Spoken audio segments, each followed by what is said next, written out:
Мен қысқа ғана бір екі ұсыныс айтайын.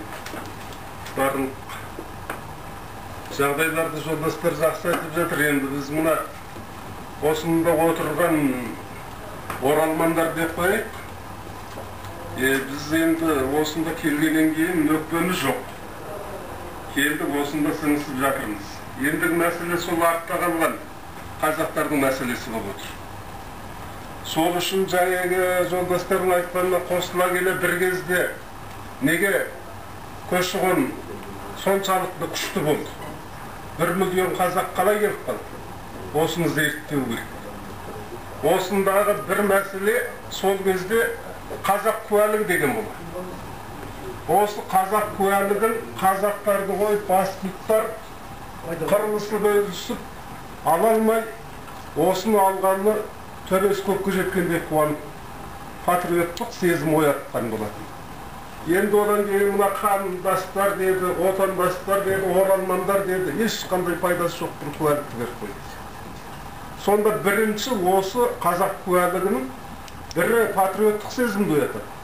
Екінші, біз оралман, ана-мына деген сөзден құтыламыз. Қазақ.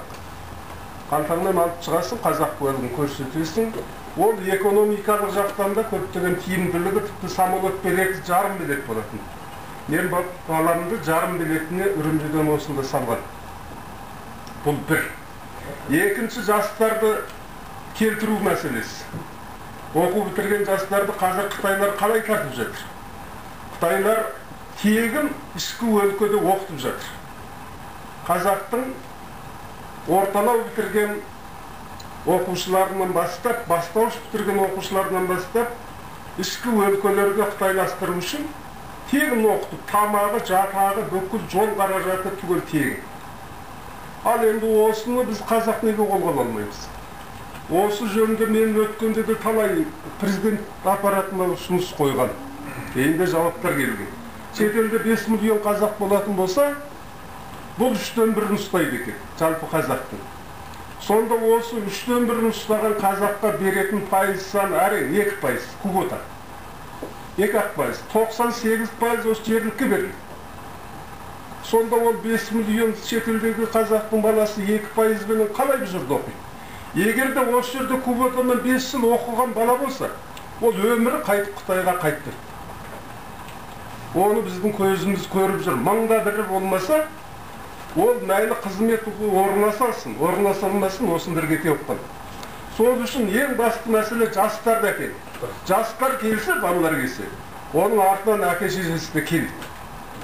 Сол үшін қазіргі ең басты қолға алатын мәселе жастарды осылай тарту. Ол болашағы Қазақстан. Біз бұл мәселені үкіметке айтып, мына сіздер Жасылдар партиясын бұны бүгін өте жақсы болды. Біз енді бұны қалай рет қозғағанбыз. Бұл бір адамның айтқанымен мәселе шешім болмайды. Үшінші мәселе мұна үгіт насихат. Жоғарыда айтып жатыр ғой, осы 3 түрлі нәрсе бастап.